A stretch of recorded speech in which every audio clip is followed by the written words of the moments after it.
Christ.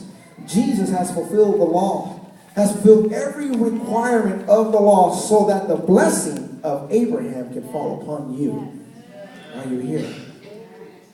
But here's the thing. We keep looking into the mirror and we keep saying, oh God, I'm just not worthy. I'm just not good enough. And man, I keep dropping the ball. And then you determine God's benefits on your efforts or your good works.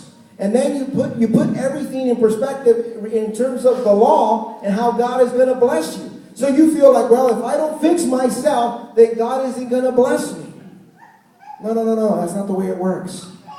In fact, if you try to fix yourself and put yourself under the law, you continually arm Satan to bring the guilt and the shame and to point out all the things that are wrong in your life, and you don't move forward. You always walk around feeling unworthy. You always feel like you never have done enough. You know, that's the religious mentality. You have to live by the law. No, the Bible says that now I am under the grace. And the grace has more power than the mirror of the law. Come on, somebody.